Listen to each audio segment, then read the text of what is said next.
the Choose Clean Water Coalition because you have a purpose. The Chesapeake Bay program, as Chris Van Hollen pointed out, has been a successful program. It started 25 years plus ago. I remember it very well working with Harry Hughes as he was governor of Maryland, as he brought together the governors from different states. And we put together a coalition to work on a Chesapeake Bay program. It was aimed at saying, look, we got to deal with the entire watershed. It doesn't do Maryland any good, or the Bay any good, if it's a Maryland program or if it's a Virginia program. And we certainly need Pennsylvania, and we need New York, because the headwaters, the fresh water is critically important.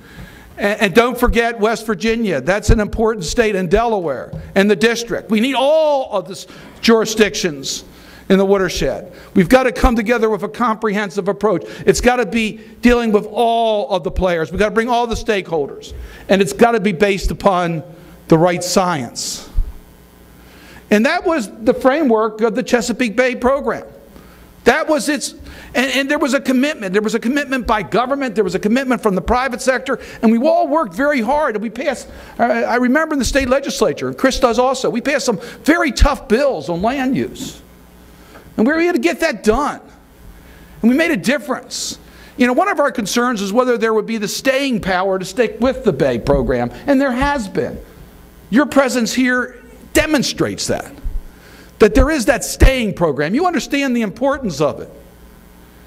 But the simple facts are that a voluntary program will not achieve the results that good science tells us we can achieve and need to achieve in order to reclaim the Chesapeake Bay. Now, we can brag.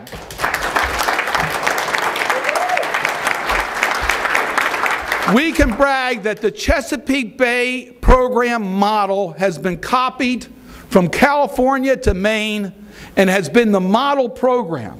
It did what the federal government wanted it to do, to set up the framework for dealing with how a multi-jurisdictional body of water can be handled. But we've learned our lesson. We understand that we must have enforceable targets, and we must give the local governments the tools they need to achieve that. So I come here today first and foremost to say thank you. I have two grandchildren. They're 6 and 9, and they love the Bay. They love the fish. I sometimes have to put some fish on the end of the hooks because you get a little, but they love it. They love being out there. They love swimming in the Bay. And I want to make sure the Bay is there for their future. I'm very proud of the fact that they live in Maryland. Their father comes from California. They live in Maryland because they know it's the right place to be, the Chesapeake Bay. I want to make sure they stay in Maryland. So your work's important to their grandfather. There's so many reasons I could say. This is Maryland. This is our region, the Chesapeake Bay. It's our economic heart. It's our environmental heart of our state. It's our culture. It's our history. Now, I could give you all the numbers. $1 trillion, they tell me it's part of the economy. I don't know how they figure this out, but I can tell you, I don't want to test that. I don't want to test what happens if we don't have a healthy Chesapeake Bay.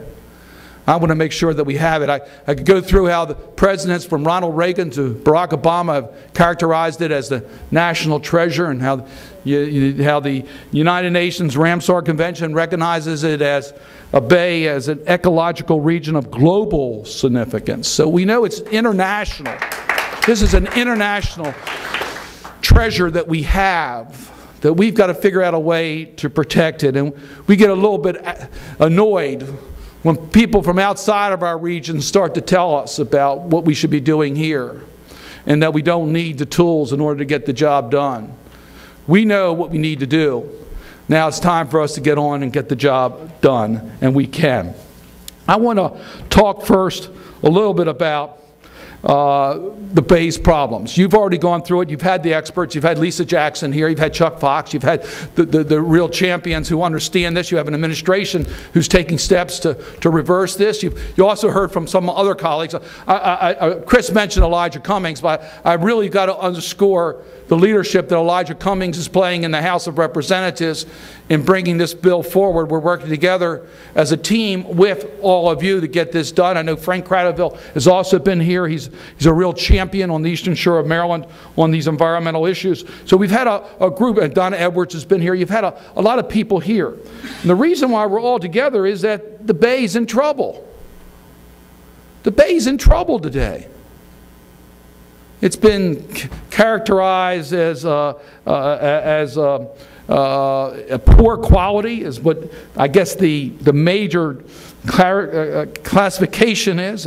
It's that way because of the excess of pollutants that go into the Bay. We know that the pollutants are coming from excess nitrogens, phosphorus, and sediment. We know that. This is the scientific answer. You know that there are sources from agriculture.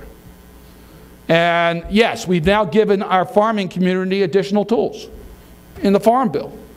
We know it's the runoff from wastewater and the way that we handle and don't handle wastewater treatment that causes a lot of these pollutants to get into the Bay. And we have now doubled the amount of money going into the treatment of wastewater in this nation, thanks to the American Recovery and Reinvestment Act and President Obama's commitment to this program, much different than the last administration, I might say, on dealing with wastewater treatment. So we've already provided some additional tools to help on the wastewater front. And Larry mentioned what we're doing on greenhouse gas emissions. We have a national effort right now to reduce the airborne pollutants that are going into the Bay. Make no mistake about it. The airborne pollutants are a serious source of problems affecting our efforts in the Chesapeake Bay, and we have a separate program that's moving forward to do something about that. And President Obama showed leadership in Copenhagen, brought together diverse interests. And I can tell you, before President Obama showed up in Copenhagen, the chances of a successful, and we had modest goals, was remote. And President Obama showed that if America leads, we can make a difference. And we did commit to significant reductions in carbon emissions and a game plan to get us there so that when we next meet in Mexico City, we can have enforceable international standards, which will be very important for this nation on energy security and on dealing with global warming, and by the way, will also help the Chesapeake Bay. So we have legislation moving that has dealt with agriculture, has dealt with wastewater, that will deal with, we hope, the climate change. But if we get all that done, it's still not enough for the Bay. It's still not enough. We need to take the federal Chesapeake Bay program to the next level. We've got to take it to the next level. And the next level means we've got to give some additional tools to local government to deal with one area where we haven't provided the resources. And that is how we deal with urban runoff. How do we deal with stormwater management? How do we handle the tricky issues? And these are can be expensive issues. You've seen in the last 25 years the amount of impervious surface solution in the Chesapeake Bay region has increased by 100%. 100%. The natural filtration system has been destroyed. And we've got to do something about changing that. The population growth from 12 million to 17 million in the Bay region has exploded in the last 25 years. The figure that I find astonishing, and one I think we really need to explain to the people of our region, we're losing 100 acres of forest land every single day. 100 acres a day of forest land, which is so important for so many reasons, but including the fact it means that storm runoff is now much more dangerous to what we're trying to achieve in the Chesapeake Bay. So for all those reasons, one of the principal factors of the next generation of the federal partnership on the Chesapeake Bay is to make resources available to deal with stormwater runoff. I chair the Water and Wildlife Subcommittee on the Environment of Public Works. I chair the Water and Wildlife Subcommittee on the Environment of Public Works.